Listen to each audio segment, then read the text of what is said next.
하나님 말씀을 봅니다. 에베소서 6장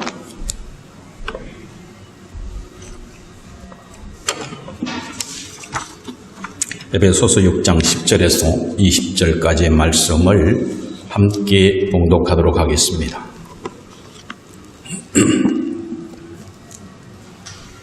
찾은 줄 알고 함께 읽겠습니다.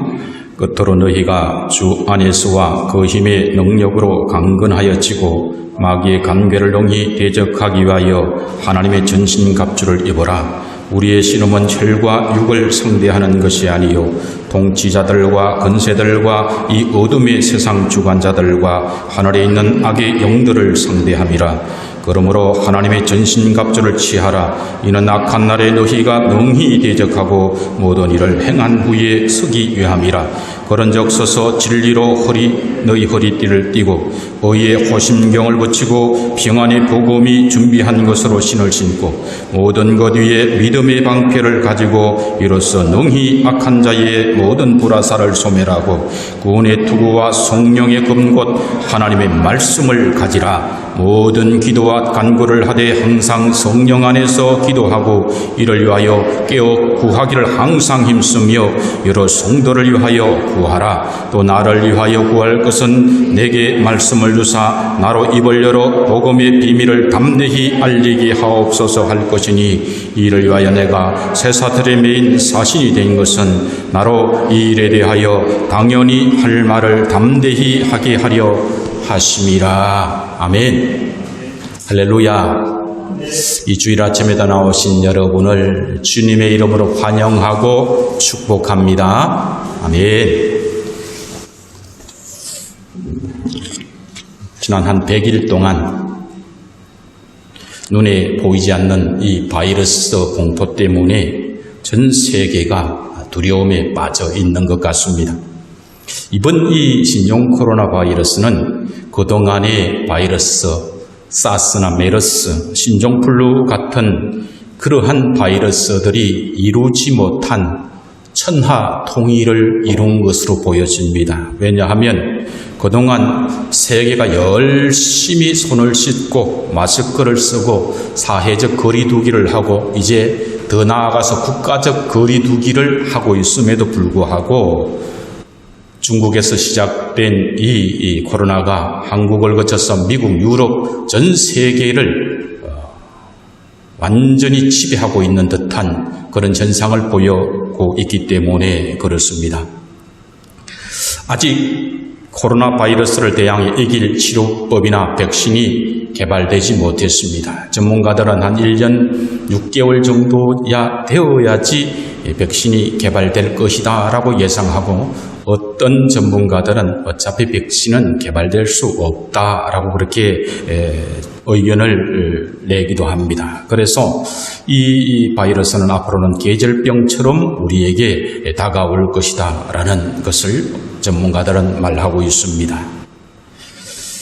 지금 우리나라를 비롯해서 전 세계가 국민들에게 권유하는 것은 손 씻기, 마스크 쓰기, 사회적 거리두기, 국가적 거리두기는 이 바이러스와 싸우는 게 아닙니다. 바이러스는 조심해야 되니까 피하라는 거예요. 단지 도망쳐야 된다는 그런 방법일 뿐입니다.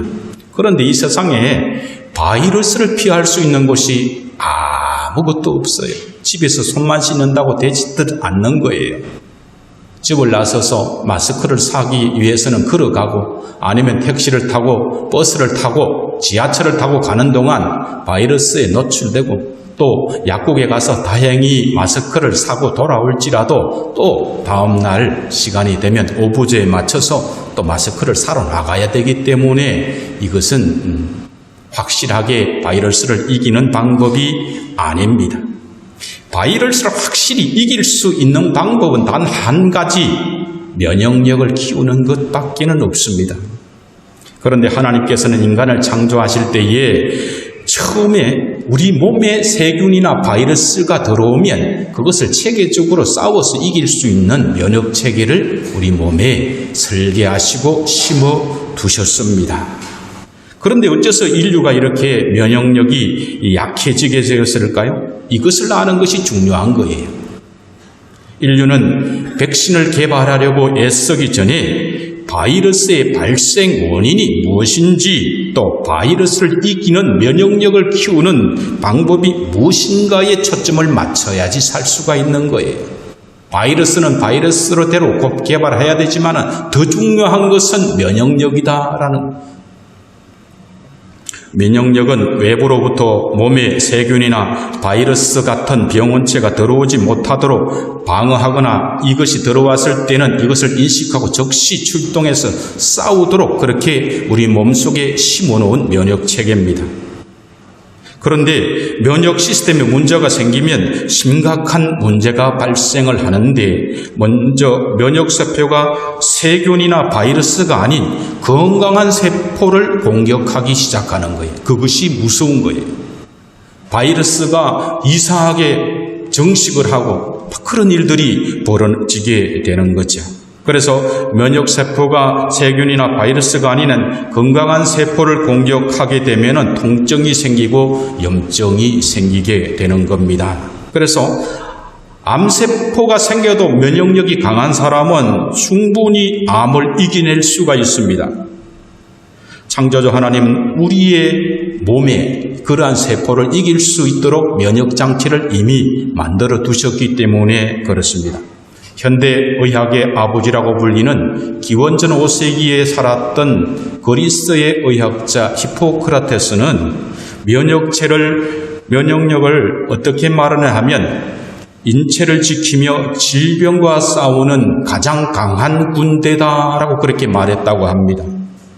우리 몸에는요 60조 개의 세포가 있는데 그 중에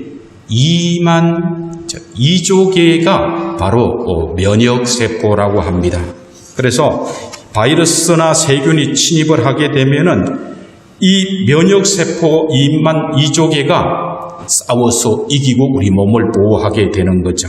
그래서 바로 면역세포는 우리 몸을 지켜주는 군대와 같은 역할을 하는 겁니다. 하나님께서 창조하신 사람의 몸에 감기의 일종인 코로나 바이러스가 들어오게 되면은 몸속의 면역체계는 그때부터 작동을 하기 시작합니다. 첫째, 군대를 지키는 것은, 나라를 지키는 것은 첫째 철조망입니다. 철조망. 그래서 이 철조망은 하나님께서 어떻게 만드셨냐 하면 자동 감지 시스템이에요. 우리의 몸에 바이러스가 들어오면 첫 번째가 재채기가 나거나 콧물이 나는 것으로 우리에게 신호, 내가 조심해야 되겠다. 찬 곳에서 오랫동안 있으면 재채기가 나거나 콧물부터 먼저 나는 거예요. 그때 우리가 몸을 스스로 감지할 수 있도록 하나님은 만드셨죠. 그때 재채기가 나고 콧물을 통해서 안에 들어온 바이러스나 그런 세균을 바깥으로 배출하는 그러한 역할을 하는 거예요. 그래서 2차 방어선은 초병 역할을 하는 보병인데 이때 출동하는 군인이 바로 면역세포입니다. 그래서 즉시 몸속에 보초병 역할을 하는 면역세포가 출동해서 바이러스에 감염된 세포들을 찾아서 죽이게 되는 거죠. 3차 방어선은 침투한 세균이나 바이러스에 맞는 무기를 개발해서 공격하는 거예요. 아주 멀리 있으면 우리는 미사일을 쏘잖아요. 때로는 공중으로 침투하면 비행기가 출동하고 바다로 침투하게 되면은 바다에 그러한 군함이 출동하는 것처럼 거기에 맞춰서 면역세포가 출동을 하는 겁니다. 면역세포는 백혈구인데 백혈구의 일부를 소개하면 수지상 세포가 있어요. 사람의 손가락을 닮았다는 거예요. T세포, B세포, NK세포, 대식세포 이런 것들이 있습니다.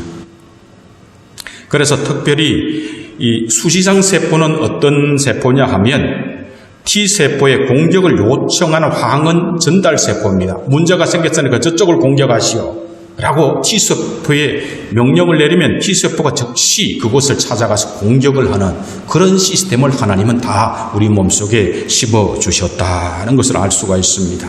그래서 납범균의 정보를 수집하는 역할을 하는 T세포에게서 받은 정보를 바탕으로 맞춤형 무기인 항체를 개발해서 생산하는 역할을 B세포가 담당하고 있는 거예요. 그래서 즉시 침투해서 거기에 맞는 그러한 무기로 그들을 죽이는 거죠. 이렇게 백혈구가 무단 침입자와 치열하게 전투를 벌이고 남은 잔해, 시체가 뭐냐면 고름인 거예요. 몸속에 고름. 우리가 감기 걸렸을 때 진한 가래 같은 것을 현미경으로 보면 거기에도 이러한 것들이 전사한 백혈구가 또 그런 흔적들이 보인다고 합니다. 이렇게 면역세포가 나쁜 균이나 바이러스에 달라붙어서 나쁜 균도 죽이고 바이러스도 죽이고 자신도 사라지는 이런 과정에서 우리는 몸이 붓는 거예요. 목이 붓지요. 그리고 막 염증 반응이 일어나고 면역 반응이 일어나고 열이 나는 거예요. 그럼 몸이 막 몸살을 하는 거지. 열이 나는 것은 좋은 거예요. 열이 나는 이유는 바이러스는 열에 약하기 때문에 그래요. 면역세포는 열이 나면은 힘이 나요. 그런데 우리가 바로 해열제를 먹이거나 해열 주사를 맞으면 사실은 좋지 않아요. 아주 위험한 경우가 아니면 특별히 해열제를 먹이는 것은 좋지가 않다는 거예요. 우리 원리대로 따지면. 그래서 우리 몸을 공격하는 바이러스는 외부와 내부에 존재하는데 특히 내부에서 우리를 공격하는 그러한 위험 신호가 바로 암세포라는 거예요. 이 암세포는 바이러스에게 공격받거나 몸에 스트레스가 아주 많아서 신호가 망가졌을 때 생기는데 한 4,000개에서 5,000개 정도가 항상 우리 몸속에 그렇게 있는 사람은 있다는 거, 스트레스를 많이 받으면. 그래서 이런 암세포를 건강한 세포가 변형된 변형세포라고 합니다. 그런데 우리 몸속에 매일 4,000~5,000 개의 암세포가 생겨도 우리가 끄떡없이 살아가고 있는 것은 우리가 암 환자가 되지 않는 이유는 1차, 2차, 3차 방어선이 서로 긴밀하게 협력을 하면서 자리를 잘 지키고 면역력을 유지하면서 암세포를 제거하기 때문에 우리가 암세포가 있어도 암 환자가 되지 않는 것입니다. 여기서 우리의 인체를 만드신 하나님의 그 세밀함을 우리는 그 놀라운 섭리를 우리는 감동하게 되는 거예요. 그래서 이 면역세포가 방어체계가 한 나라의 군대처럼 아주 치밀하다는 것을 알 수가 있어요. 이것을 통해서 예전에는 그동안은 몰랐어요. 의학과 과학이 발달하지 않았으므로 몰랐어요. 그래서 사람들은 생명은 사람은 저절로 우연히 생겼다라고 그렇게 주장하면 그것이 통했지만 이 현미경과 여러 가지 과학이 발달함으로 우리 몸은 그렇게 단순하지 않다는 거예요. 군대처럼 아주 조직적이게 병균이 들어와도 이것을 방어하고 이길 수 있도록 만들어졌다는 것을 통해서 하나님께서 창조하셨다라는 신비를 우리는 보고 있는 것입니다. 그래서 우리는 저절로 우연히 생겨난 존재가 아니라 하나님의 형상대로 지음받은 위대한 작품이다라는 것을 우리는 인정할 수밖에 없는 겁니다. 바이러스는 동물, 식물, 세균 바이러스가 있는데 그런데 이 바이러스는 너무 작기 때문에 세균보다는 비교할 수 없을 만큼 작기 때문에 광학 현미경으로는 관찰이 어렵고 전자 현미경으로만 관찰이 가능하다고 합니다. 그런데 제가 오늘 본문을 통해서 이렇게 길게 이 바이러스에 대해서 말씀드리는 것은 이 말씀을 통해서 세 가지 바이러스에 대해서 말씀드리고자 하는 겁니다. 이 바이러스는 코로나 바이러스와는 비교할 수 없는 그러한 인간의 전자 현미경으로도 관찰할 수 없는 바이러스지만 그러나 이 코로나 바이러스하고는 비교할 수 없는 그러한 피해를 주는 아주 독한 바이러스입니다.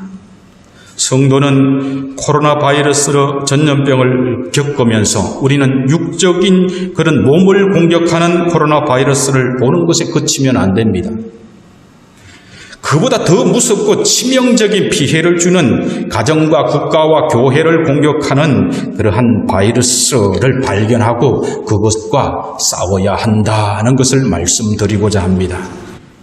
성도는 오늘 에베소 6장 12절의 말씀에 보면 우리의 싸움은 혈과 육을 상대하는 것이 아니요 통치자들과 이 어둠의 세상 주관자들과 하늘에 있는 악의 영들을 상대함이라고 말씀하고 있습니다. 우리는 육적인 코로나 바이러스와도 싸워야 되지만 그러나 악한 영들을 통해서 우리를 공격하는 영적인 코로나 바이러스와도 싸워야 된다는 거예요. 첫 번째 이 영적인 바이러스는 가정을 파괴하는 동성애 바이러스입니다. 레위기 20장 13절에 보면은 누구든지 여인과 교합하듯 남자와 교합하면 둘 다 가정한 일을 행함인즉 반드시 죽일지니 그 피가 자기에게로 돌아가리라 이렇게 말씀하고 있습니다. 로마서 1장 25절에서 27절의 말씀에는 하나님의 진리를 거짓 것으로 바꾸어 피조물을 조물주보다 더 경배하고 섬김으로 이 때문에 하나님께서 그들을 부끄러운 욕심에 내버려 두셨으니 곧 그들의 여자들도 순리대로 쓸 것을 바꾸어 영리로 쓰며 이와 같이 남자들도 순리대로 여인 쓰기를 버리고 서로 향하여 업욕이 부릴 듯하며 남자가 남자로 더불어 부끄러운 일을 행하여 저희의 그릇 때문에 상당한 보응을 그 자신에게 받았느니라고 말씀하고 있습니다. 이미 4,000년 전에 아브라함 시대에 소돔과 고모라의 동성애가 창궐했습니다. 그로 인해서 망했어요. 그런데 사도 바울이 활동하고 있는 2,000년 전에도 변함없이 동성애는 있어서 하나님 이 사도 바울의 묘기에 남자가 남자, 여자와 여자끼리 업욕이 부릴 듯해서 그렇게 하고 있었다고 말씀하고 있어요. 그런데 이제 세월이 더 지나서 이 말씀의 경고를 받고도 인류는 동성애를 멈추지를 않았습니다. 그러므로 인해서 이제 결국은 이 면역의 기능을 담당하는 T세포에 이상이 생겨버렸어요. 그래서 면역 결핍이 생겨서 에이즈가 발생하게 된 거예요. 그래서 1981년도에 미국의 질병통제예방센터가 처음으로 그렇게 이 에이즈에 대해서 발견하고 보고를 냈는데 WHO와 이 질병통제센터에 의하면 지난 100년간 유행한 그러한 전염병 중에 사망자 1위가 에이즈라는 거예요. 에이즈는 사실상 1981년도에 발견되어 있는데 그것이 1위의 기록을 지금 가지고 있다는 겁니다. 이 질병으로 사망하는 사람은 연간 3,600만 명 이상이 이 에이즈로 인해서 사망했을 것으로 추정을 하고 있습니다. 미국의 질병관리본부는 미국 청소년 에이즈 감염 병료의 90% 이상이 남자 성관계 동성을 통해서 그렇게 생겼다라고 설문을 통해서 밝혀진 것을 홈페이지에 실고 있습니다. 런던의 매독 감염자들의 약 90%가 남성 간 성행위를 하는 자들이라고 보건국은 발표하고 있어요. 남아프리카의 더반에 있었던 에이즈 컨퍼런스에서 여성 레즈비언들의 9%가 이미 에이즈에 감염되었다라는 보고가 있습니다. 정부는 이 위험한 동성 간 성행위를 소수의 인권의 차원에서 접근하고 있습니다. 동성애는 소수의 인권이 아니라 국민의 건강에 도움이 되는지 신체적, 정신적, 사회적 관계까지 살펴서 정책을 펴야 되는 거예요. 동성애자들의 수혈로 인해서 에이즈에 감염된 사람들의 인권이 더 소수 동성애자들보다 우선돼야 하는 겁니다. 2002년에 10월에 10대 소녀가 20대 남성의 피를 수혈받아서 에이즈에 감염이 되었어요. 60대 남자 2명도 21세 남자의 수혈로 인해서 동성애에 감염이 되었는데 대한적십자사에서는 그때의 보상금으로 유일하게 3천만 원을 지급한 것이 전부였다라고 합니다. 이 동성애자들은 군형법 92조 6항을 군인들의 동성애를 금지하는 법이라고 그렇게 폐지를 강력하게 요구하고 있습니다. 그런데 군형법 92조 6은 학문 성교를 한 군인은 2년 이하의 징역에 처한다라는 그런 법입니다. 그런데 정의당의 심상정 대표를 비롯해서 이정미, 지금은 고인이 된 노회찬 이런 12명의 국회의원들이 이 군형법 학문 성교를 금하는 법을 폐지하라는 그런 청원을 올렸던 거예요. 이것이 대한민국 국회의원들의 수준인 겁니다. 문제는 여기에 그치지 않습니다. 대한민국 사법부는 2017년에 성전환 수술을 하지 않고도 남성이 여성이 될 수 있고 여성이 남성이 될 수 있는 법을 판결을 내려버렸습니다. 미국에는 목사들도 동성애를 하고 있어요. 유엔에서는 남성 동성애자, 여성 동성애자, 양성 5개의 성이 있다라고 주장하는 그런 회의를 하고 있습니다.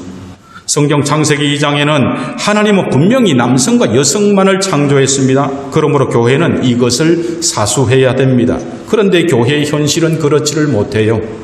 영국의 교회는 동성애가 분명히 죄라는 성경의 말씀을 제대로 선언하지 못했기 때문에 지금은 목사가 동성애자의 결혼 주례를 거부할 경우 사법적인 처벌을 받게 되어 있어요. 재가정을 하는 그런 기독교인이 동성애자가 자신을 위해서 특별히 동성애 결혼에 대한 축하의 문구를 넣어달라고 요구할지라도 그것을 거부하면 엄청난 벌금을 맞게 되어 있는 것이 영국의 법입니다. 미국은 청교도의 정신으로 세워진 나라이지만 그러나 동성애 목사가 버젓이 목회를 하고 교단의 책임자로 있는 것이 미국 교회의 현실입니다. 한국 교회의 목회자와 신학생들 중에도 동성애에서 빠졌는지 동성애가 죄가 아니라 보호받을 인권이라는 그런 주장을 하고 있는 것이 우리의 현실입니다. 차기 대통령을 노리는 서울시장도 아시아에서 한국이 처음으로 동성애를 합법화하는 그런 나라가 되었으면 좋겠다라는 그런 회견을 한 사람이 차기 대통령을 노리는 것이 우리 한국의 현실입니다. 이런 자들은 코로나 바이러스보다 더 위험한 가정을 파괴하는 동성애 바이러스의 양성자들이거나 정신이 확진자들임에 분명한 거예요. 서울시장과 정의당 대표는 자신의 딸이 여자를 사위로 한번 데리고 오고 자기 아들이 남자를 며느리로 데려와서 결혼하겠다고 요구를 해봐야 이것이 얼마나 위험한 것인가를 그때 가서 정말로 결혼을 허락할 것인지 한번 질문을 하고 싶은 거예요. 이 동성애자들이 동성애를 옹호하는 자들 정치인들이 어떤 궤변으로 동성애를 합리화해도 동성애는 에이즈 발병의 지름길이에요. 인류를 멸망을 초래하는 제약인 것은 변치 않는 겁니다. 이 세상에 모두가 동성애자라면 인류는 단 1년도 견디지 못하고 죽어갈 거예요. 길어야 30년 이상. 사사기 12장 25절에 그때에 이스라엘의 왕이 없으므로 사람이 각기 자기의 소견에 옳은 대로 행하였더라고 말씀해요. 창조주 하나님을 왕의 말씀으로 진리로 삼지 않고 자기 소견에 옳은 대로 행하면 매우 불행한 결과를 가져오게 되는 겁니다. 그러므로 동성애에 대한 면역력은 어디에서 생겨나느냐? 오직 하나님의 말씀만이 진리다라는 것을 사수할 때에 면역력이 생기는 거예요. 그런데 한국교회의 강단의 면역력은 그렇게 강해 보이지를 않습니다. 대한민국에서 처음으로 자신이 동성애자라고 커밍아웃한 그 남자 연예인의 어머니가 바로 교회의 권사님이 그것이 우리 한국교회의 면역력을 그대로 보여준다고 저는 말씀드리고 싶습니다. 대한민국의 국가인권위원회는 동성애를 옹호하고 있어요. 한동대와 숭실대가 동성애자를 처벌하니까 이것은 성소수자를 차별하는 것이므로 그렇게 하지 말라라고 권고를 하고 있습니다.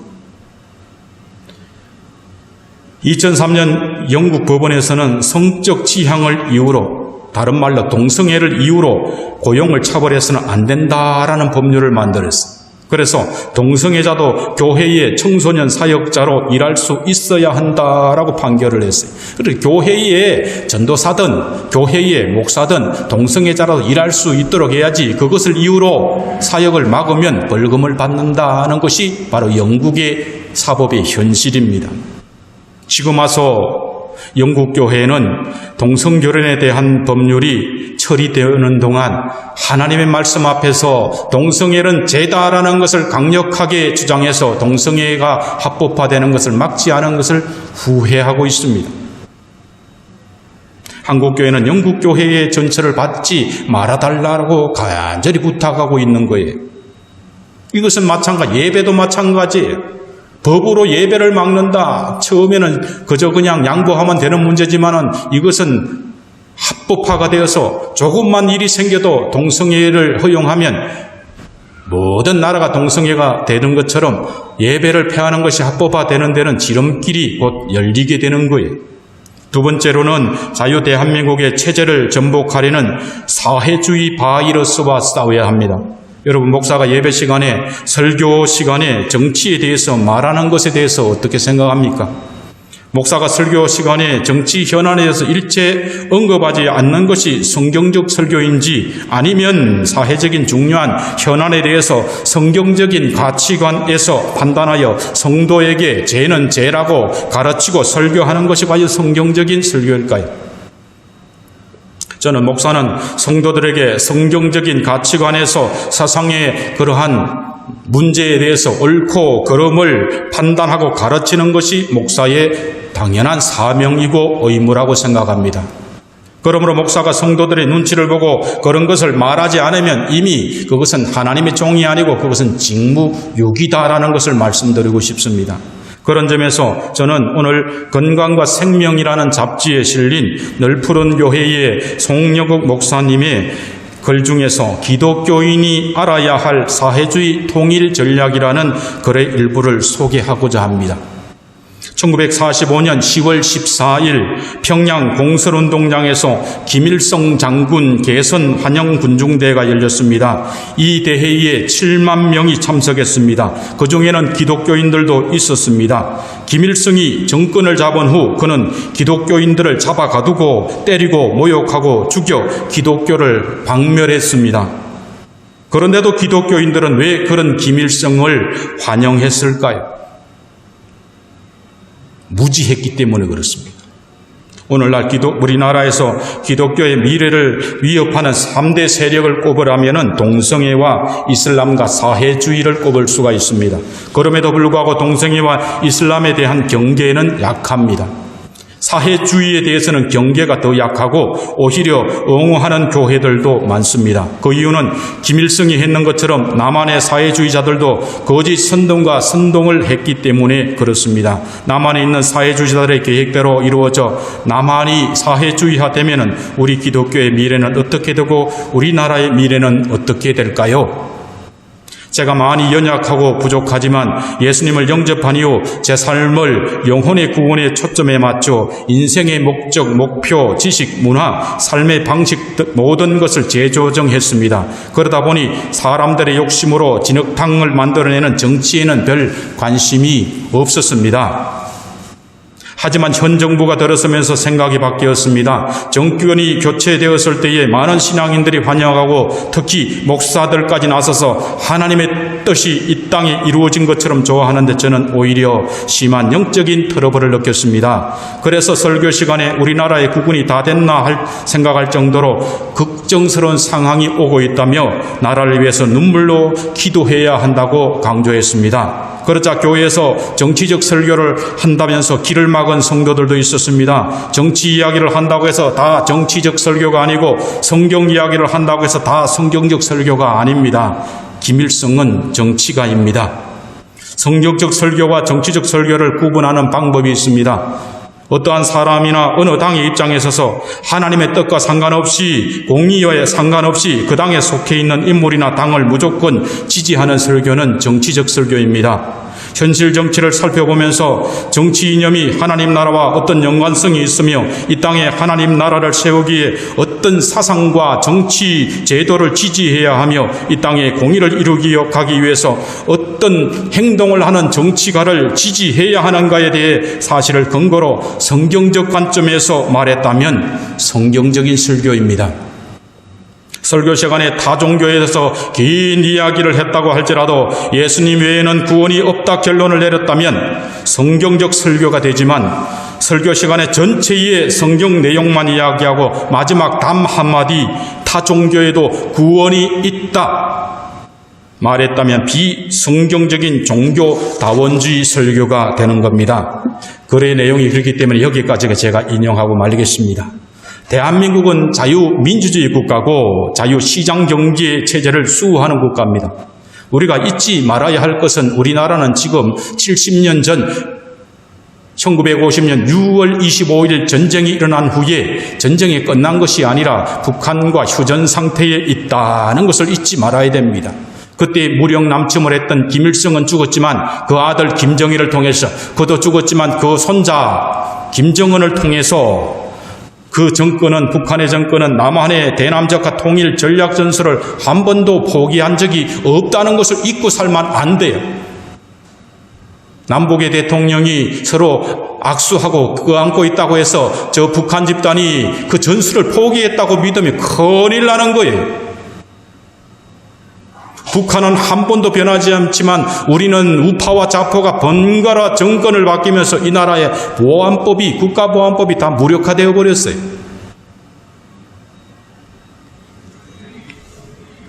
이탈리아 운동, 공산당 운동을 전개했던 안토니오 그람시라는 사람의 이론 중에 체제 전복을 위한 무장투쟁인 기동전보다는 합법적인 체제 전복을 하는 진지전을 하는 것이 좋다라고 강조했어요. 기동전은 내가 유리할 때에 무기를 가지고 쳐들어가서 바로 이기는 거예요. 그런데 내가 불리하고 약할 때는 진지전하는 거예요. 진지를 하고 난 뒤에 방어하는 것처럼 공산주의 세포들이 노동자와 농민단체에만 잠입하지 말고 정치, 사법, 교육, 언론, 관료, 노동, 시민단체, 심지어 종교의 각 분야에 진출해서 힘을 길러서 때가 되면 총걸기하여 일시에 정광석화같이 달려들어 합법적인 절차를 통해 기존 체제를 정복해야 된다라는 그런 이론입니다. 북한은 진지전 이론에 따라서 비밀리에 고정간첩들에게 포섭된 지식인들을 통해서 공산주의 이념을 전파했습니다. 이들을 통해 사회주의 이론 교육을 받은 좌파주의자들은 소위 민주화라는 가면을 썼어요. 지난 70년 동안 한국 사회 각 분야로 진출해서 자신들의 진지를 완전히 그렇게 완성을 했고, 자신들에게 부여된 개인의 자유권을 교묘하게 이용을 해서 이제 자유민주주의 자체를 타락시켜버렸어요. 이러한 세력들이 이제는 각 분야에서 70년이 지나니까 아주 세력을 확보를 하고 주도권을 잡았는데, 정치사회 종교 각 분야에 영향력을 끼치고 이제는 고려연방제라는 것을 적용할 수 있을 정도로 세력이 성장했던 것을 우리는 알아야 돼요. 2013년 6월에 개봉한 영화 중에 위대하게 엄밀하게라는 영화가 있어요. 거기는 아주 잘생긴 꽃미남이라는 그 배우 있어요. 꽃미남 배우 김수현이. 이런 바보로 나와요. 코를 질질 흘리면서 누가 봐도 저거는 간첩 같지 않아요. 그러나 그는 무술이 대단한 훈련을 받은 사람이에요. 백발백중의 그러한 사격수를 가지고 있는 사람이에요. 그러나 북한의 지령이 있으면 언제든지 출동할 수 있는 그런 사람이 바로 이 고정간첩으로 있었다는 거예요. 우편 배달부로도 등장을 해요. 우리는 이 영화를 보면서 이렇게 잘생긴 간첩이니까 방심을 하고 또 계단을 내려오는데 꼭 그냥 안 내려와요. 꼭 넘어져서 뒹굴면서 내려와요. 저 바보 같은 게 누가 간첩이라고 생각하겠어요. 그런데 우리는 그걸 보고 이거 재밌다고 울고 그칠 것이 아니라 바보로만 연기하는 고정간첩이 아니고 이제는 국회의원도 되고 사회 각 분야의 교수도 되고 사상가도 되고 문화의 종교계 목사로도 서서 이 사회를 전복시키는 그러한 자들로 가득 채워질 수도 있다. 그것을 봐야 된다는 거예요. 어떤 분들은 예배 시간에 하나님의 구원에 대한 말씀만 전하면 되지 왜 정치 이야기를 하느냐고 지금 마음이 불편한 분도 있을 수가 있어요. 그러나 정권이 바뀌면 예배 드릴 수 없습니다. 그것을 우리는 잊어서는 안 돼요. 본문 에베소 6장 12절의 말씀과 같이 우리의 싸움은 혈과 육을 상대하는 것이 아니요 통치자들과 이 어둠의 세상 주관자들과 하늘에 있는 악의 영들과 전쟁을 하고 있기 때문에 그렇습니다. 악한 영은 머리에 뿔난 무서운 모습으로 우리에게 다가오지 않아요. 정치, 경제, 사회, 문화, 교육 각 분야에서 너무나 해박한 지식을 가지고 너무나 말씀과 그러한 것들이 존경받을 만한 유창한 실력으로 설교를 하는 목사의 모습으로 아니면 많은 지지자를 받고 있는 국회의원의 모습으로 압력하고 있다는 사실을 우리는 잊어서는 안 되는 거예요. 사회주의 사상 중에서 공산주의 사상이 나왔어요. 공산주의 사상 중에서 아주 독특한 것이 김일성 주체 사상인 겁니다. 세계에서도 가장 못 사는 나라, 저 나라를 그 주체 사상을 따르는 자들은 세뇌가 되었기 때문에 그런 거예요. 그러나 결국은 이 나라가 사회주의 나라가 되면은 결국은 기독교는 말살되고 예배를 드릴 수가 없어요. 왜?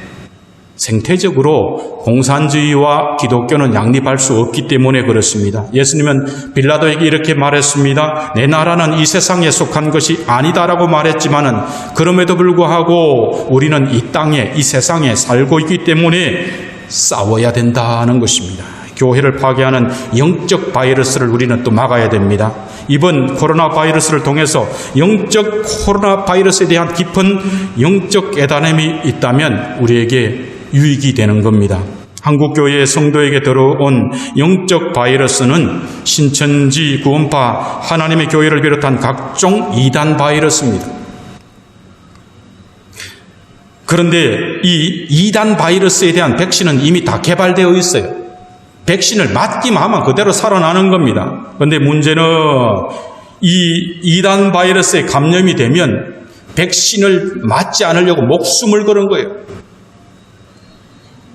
2층에서 떼어내리고 아니면 경찰을 부르고 그렇게 해서 백신을 맞으면 자기가 죽는다고 교육을 받기 때문에 그래요. 신천지에서. 여기서 백신은 이단 상담을 의미하는 겁니다. 하나님의 말씀이 막 들어가면은 그 안에 있는 바이러스가 막 견디지를 못하고 결국은 며칠만 지나면 죽게 돼 있어요. 백신을 맞아만 사는데 목숨을 걸고 맞지 않으려고 하는 자들이 바로 이단입니다. 근본에 이단 신천지 바이러스에 감염되어서 확진자로 밝혀진 사람들이 있습니다. 이 과정에서 신천지 교인이 30만 명에 달한다는 것이 드러났어요. 이 신천지 이단 바이러스는 혼자는 존재하지 못해요. 꼭 교회를 통해서 숙주를 이용해서 그들이 생존할 수 있기 때문에 꼭 교회의 교인들을 공격을 해요. 그래서 한국 교회를 숙주 삼아서 기생하려고 목숨 걸고 가만히 들어와요. 아무리 바이러스가 기성을 부려도 면역력이 강하면, 말씀의 면역력이 강하면 아무것도 아니에요. 내가 면역력이 강하면 이단 신천지 교회 가서 아무리 예배 드려도 괜찮아요. 그들이 오히려 문제가 되는 거예요. 그래서 그들은 절대 교회에 못 들어가요. 우리는 주민등록증 안 내도 교회에 들어올 수 있지만 이단 신천지에는 신분이 확인되고 센터에서 교육받지 않는 사람은 절대로 들어오지 못해요. 왜? 면역세포가 들어가면 그들이 다 죽기 때문에 그런 거예요. 우리 인체의 면역 시스템이 고장날 경우 이로 인해서 생기는 질병이 바로 자가 면역 질환입니다. 이 질환이 면역 시스템이 자신을 남으로 오해를 해요. 건강한 세포를 바이러스로 오해를 해서 막 공격을 하기 시작하는 게 면역 질환입니다. 그래서 과민 반응의 하나로 나타나는 게 바로 알러지예요. 알러지가 생기는 것도 면역 질환의 일종입니다. 그래서 자신과 남을 구분하지 못하거나 남에 대해서 과도한 반응을 보이는 경우 면역 세포에 문제가 생기는 거죠. 그래서 그걸 통해서 염증이 생기는 거예요. 그런데 이와 같이 한국교회에 면역세포 역할을 하는 시스템에 문제가 생겼습니다. 기독교인으로서 영성과 지성이 뛰어나서 누구에게나 존경받는 분들이 있어요. 서울대 교수인 분들도 있고 대형교회 큰 교회 목사님, 원로 목사인 분들도 있어요. 이런 윤리와 영성과 지성을 겸비한 이런 분들이 이제 구성한 단체를 통해서 교회의 암적인 존재를 공격하기 시작해. 교회의 세습의 문제를 공격하기 시작하고, 교회 윤리, 목사가 잘못해서 윤리적인 문제, 그걸 막 공격을 하는 거예요. 동성애를 공격을 하는데, 그런데 문제는 이 문제를 공격하다가 그만 건강한 교회도 동시에 공격하는 그런 면역 시스템에 문제가 생겼다는 거예요. 한국교회를 개혁하려는 의도에서 벗어나서 이제는 한국교회를 무너뜨리는 자들이 나타나기 시작했어요. 저들이 후원하는 것이 바로 뉴스 엔조이 같은 그런 뉴스 매체입니다. 교회에 잘못된 것은 기가 막히게 찾아내서 공격하면서 북한의 인권에 대해서는 입을 꽉 다물고 있는 것들이 바로 그들인 거예요. 이 문제가 잘 구별해야 되는 거예요. 대형교회의 세습은 잘못된 거예요. 그것도 우리 박수를 보내야 되지만 그것을 통해서 들어오는 건강한 성도들까지 상처받고 복음에 방해가 되는 것, 이것을 우리는 기억하고 구별하는 눈을 가져야 된다는 것입니다. 교회에 들어오는 영적 바이러스를 막기 위해서는 어떻게 해야 하는가를 제가 말씀드리겠습니다. 먼저 검정되지 아니하는 자는 성경교사로 세우지 말아야 된다는 것. 일꾼이 없다고 아무나 세우고, 더 빨리 부흥하고 싶어서 막 그냥 장로로 세우고, 시간이 없어서 아무나 세우고, 저 사람은 특별히 돈이 많아서 빨리 세워주고, 교회에 오래 다녔다고 당연히 집사로 세우고, 검증되지 않은 자를 설교자로 세우고, 기도회를 인도하게 하는 일들이 한국교회에 심한 부작용, 바이러스가 들어오게 하는 그러한 계기가 되었다는 겁니다. 검증되지 아니한 자에게 한 사람 두 사람 맡기다 보면은 그로 인해서 교회의 질서가 분열되고 교회가 결국은 와해될 수가 있습니다. 특히 외부에서 교육을 받고 훈련을 받는 것을 조심해야 돼요. 이들을 통해서 영적 바이러스가 교회에 침투해서 전체를 다 감염시키고 오염시키기 때문에 그렇습니다. 우리가 지금까지 건강하게 살아남은 이유는 우리 몸의 면역체계가 침투한 바이러스와 싸워 이겼기 때문에 그렇습니다. 지금 우리가 살아가는 이 순간에도 바이러스는 우리의 몸 밖에서 우리를 노리고 있습니다. 그리고 우리 몸 안에도 바이러스가 싸우고 있습니다. 그러나 우리가 그것에 감염되어 죽지 않는 이유는 우리의 면역체계가 건강하고 면역기능이 활발히 활동해서 우리 몸에 바이러스가 계속해서 번지지 못하도록 이겨내기 때문에 우리가 살아있는 겁니다. 하나님께서 우리 몸에 설계하신 이런 면역력에 대한 의학 상식을 통해서 우리는 영적인 면역체계를 점검하고 방어해야 됩니다. 우리의 영적인 방어선은 예수 그리스도의 십자가 복음을 넘어서 들어오는 그 어떤 것들도 다 악한 바이러스입니다. 우리 그리스도인들이 예수 그리스도의 복음을 믿음으로 구원받는 자가 되었지만은 우리 외부와 내부에서는 여전히 영적으로 공격해 들어오는 위험한 제2의 바이러스가 있다는 것을 우리는 기억해야 됩니다. 목사도 장로도 권사도 집사도 그 어떤 성도도 예외가 없습니다. 밖에는 영적인 세균과 바이러스에 노출되어 있고 몸 안에는 영적인 재와 암세포 같은 것들이 우리가 싸우고 있는 거예요. 밖에만 있는 것이 아니에요. 내 안에 엄난의 바이러스가 있고 물질에 대한 욕망에 대한 바이러스가 있어서 성령의 면역체계와 계속해서 싸워서 이길 때는 우리가 건강한 그러한 신앙을 유지할 수 있지만 거기에 넘어지면은 아닌 것 같고 거룩한 것 같은 사람도 돈의 바이러스에 감염되면 돈이 하나님처럼 여겨서 그것만 가지고 인생의 목숨을 걸고 살아가는 거예요.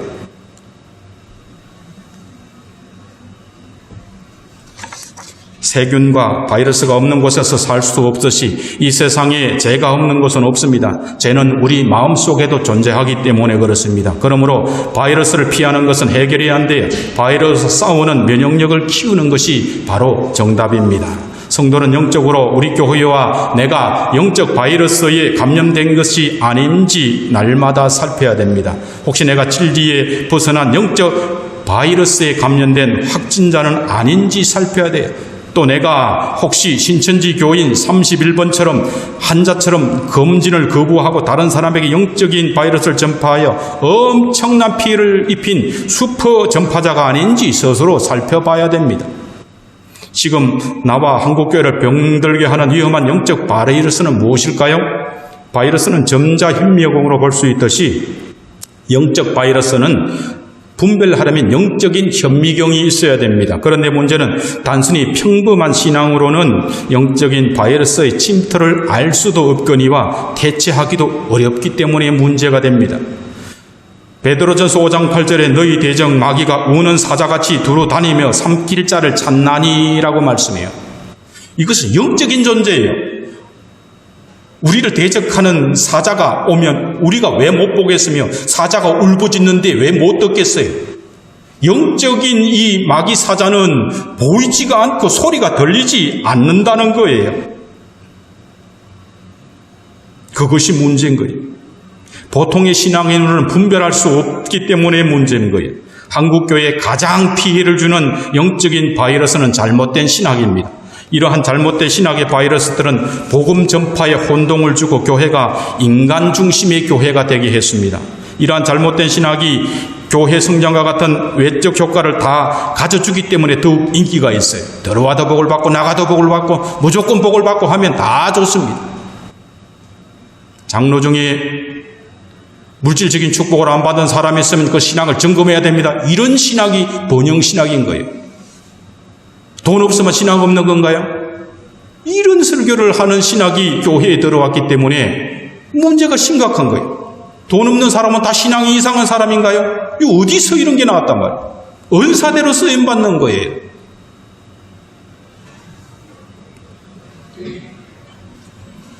이러한 잘못된 신학의 바이러스는 평소에는 드러나지 않아요. 잠복기를 거쳐서 교회의 체질이 약해졌을 때에 발병해서 교회에 치명적인 손상을 입히게 되는 것이 바로 잘못된 신학입니다. 이러한 잘못된 신학은 영적인 앙덩어리로 계속해서 살아서 결국은 교회를 죽게 할 겁니다.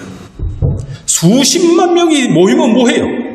한국교회의 자랑이 될 수는 있을지 몰라도 그로 인해서 피해는 적지 않다는 거예요. 한국교회에 끼친 피해는. 따라서 교회 개혁을 원한다면 교회를 죽이는 잘못된 신학적인 사상을 수술한 동시에 십자가 복음으로 영적인 면역력을 키워가야 되는 겁니다. 이 역할은 목사와 신학자들이 감당해야 될 사명입니다. 이번에는 성도에게 진입하는 바이러스에 대해서 제가 적용하여 말씀드리겠습니다. 코로나 바이러스의 정상인 열과 기침이 없는 잠복기의 공황을 통과한 사람들이 있었어요. 그런 사람들을 통해서 한국에 바이러스가 퍼졌어요. 유럽에도 바이러스가 퍼졌어요. 미국에도 퍼졌어요. 정상이 없어요. 아무리 찍어봐도 온도가. 기침도 없어요. 이와 같이 영적인 바이러스도 정상이 없는 잠복기가 있다는 거예요. 전혀 정상이 없어요. 만약 신앙이 좀처럼 성장하지 않고 제자리에 있거나 말씀을 읽지 않고 공부하고픈 마음이 별로 없거나 성경을 거부하는 마음이 있다면 아하, 내가 혹시나 잠복기는 아닌가 자기 자신을 점검해 봐야 되는 거예요. 자기의 허물보다 목사나 다른 사람들의 허물이 더 크게 보이고 예수는 믿는데 즐거움이 하나도 없어요. 안 가기는 그렇고 지금까지 다녔는데 손해보는 것 같고 죽으면 혹시 지옥이 있으면 어쩔까? 그래서 가는 거예요. 하던 그 봉사 하나만 또 눈치 비고 그러고 있으면 자원하는 마음이 없이 억지로 봉사를 하고 있다면 영적인 바이러스의 잠복기를 지나서 이미 양성 반응의 상태에 있을 수 있다는 겁니다. 중직자가 기도하지 않아요. 그런데 영적인 부담이 전혀 없어요. 코로나로 인해서 교회가 예배를 드리지 못하고 있는데 자녀들이 직장이 잘못되면 어쩔까? 사업이 잘못되면 어쩔까? 이 걱정만 하고 있다면 바이러스 양성 반응일 수가 있다는 것을 말씀드리고 싶습니다. 목사가 코로나 바이러스로 인해서 예배당 문을 닫고 몇 주째 영상으로 메시지를 전하고 있으면서도 교회에 들어온 영적인 바이러스의 심각성을 알고 영적인 방역에 전심을 다해야 되겠다라고 인지하고 있지 않다면 목사 자체가 먼저 격리 치료를 받아야 되는 성도에게 피해를 줄 수 있는 그런 목사다라는 것을 저는 말씀드리고 싶어요. 설교 짧게 하는 게 중요한 게 아닙니다. 설교 길게 하다가 좋은 건 아니지만 워낙 위급할 때는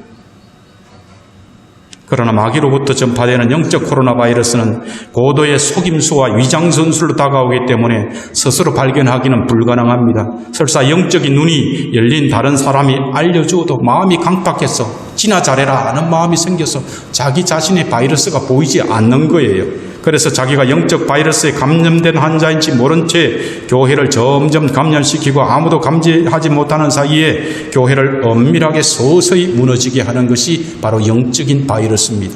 교회가 무너진 이해는 벌써 이미 늦었어요. 영국 교회가 바로 그런 거예요.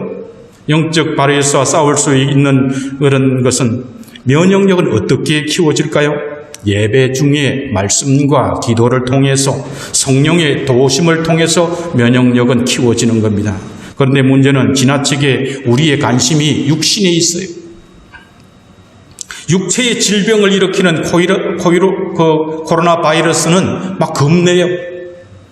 그럼에도 불구하고 살기 위해서 그러니까 혈압약이 떨어지거나 심장약이 떨어지거나 당뇨병 약이 떨어지면 목숨을 걸고 확진자가 왔다 갔다 가야 돼요. 일단은 그렇게 우리는 사수해요, 몸을. 그런데 영적으로는 방역 노력이 미약하다라는 거예요. 교회에 오는 사람들은 영적인 면역력을 키우는 거예요, 예배를 통해서. 그런데 영적인 면역력을 키우기 위해서 교회에 목숨 걸고 나오는 사람이 극히 적다라는 거예요. 우리 몸은 결국은 영의 지배를 받는 존재예요. 아무리 평소에 맛있게 문제가 생기고 자식에게 문제가 생기면 모래알 씹는 것처럼 맛이 없어요. 자기 남편이 죽었는데 좋다고 막 맛있게 먹는 여자가 있으면 그거 본정신 아니에요. 며칠이고 안 먹어요.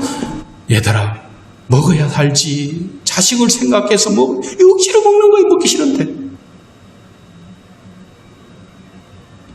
왜 그런가요? 몸은 영의 지배를 받기 때문에 그렇습니다.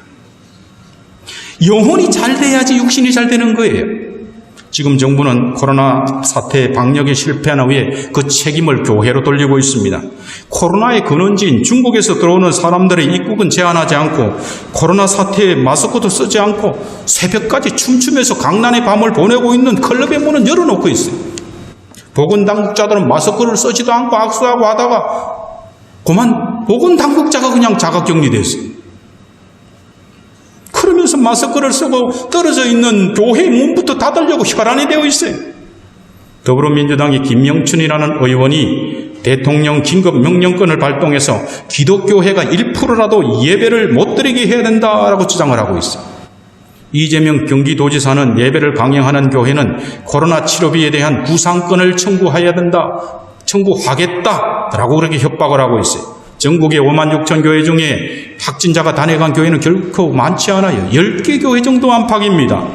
그런데 전국의 5만 6천 교회 문을 닫으라고 하면 확진자가 단행한 전국의 병원과 요양원과 회사와 모든 곳은 다 문을 닫아야 되는 거예요.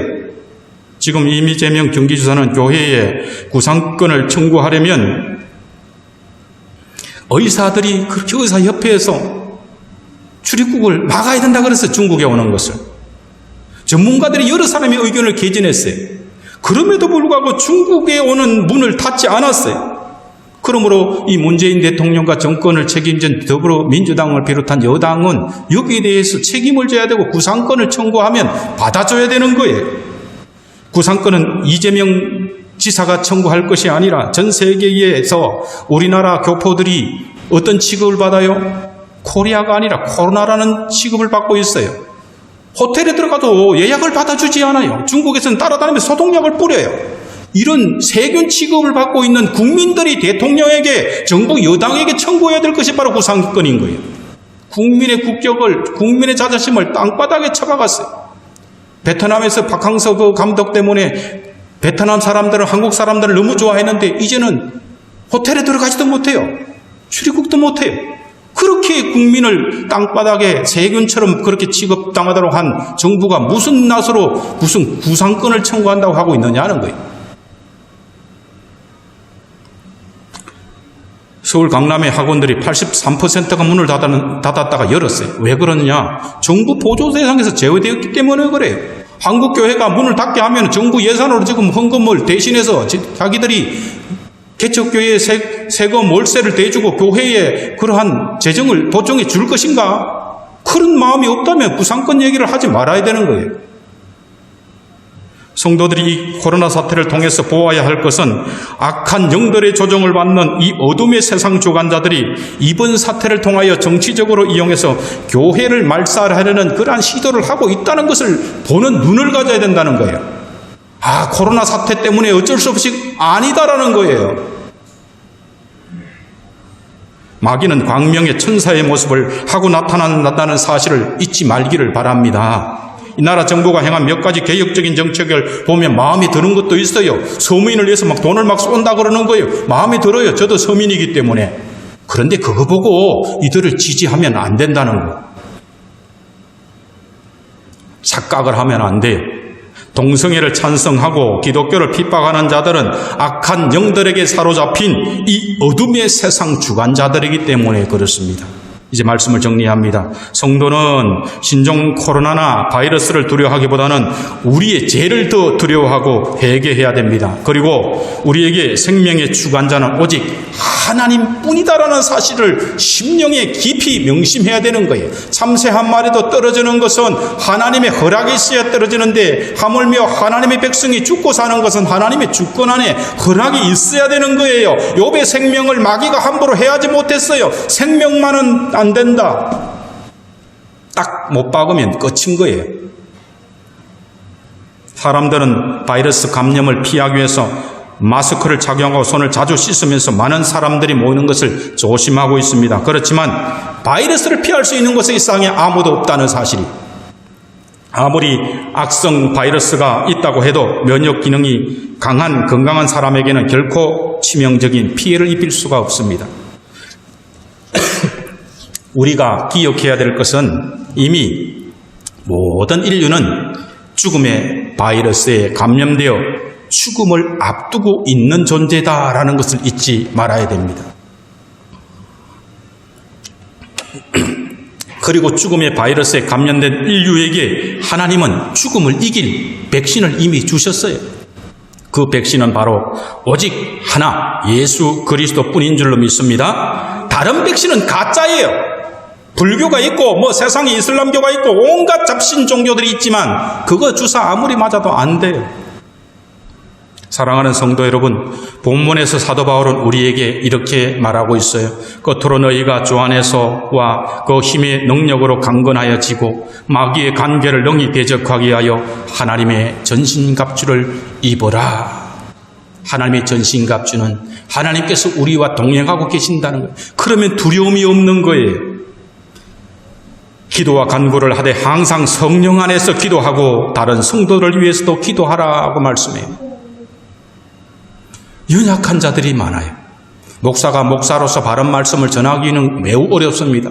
사도 바울은 지금 감옥에 있으면서 내가 담대히 신앙의 말씀을 전할 수 있도록 나를 위해서 기도하라고 그렇게 부탁하고 있습니다.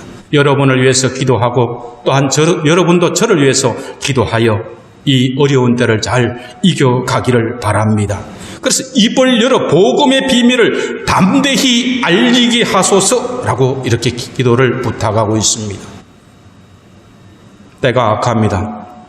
그러나 하나님께서 여러분과 함께 계시고 계심을 믿고 평안을 누리시기를 주님의 이름으로 축원합니다. 아멘. 기도하겠습니다.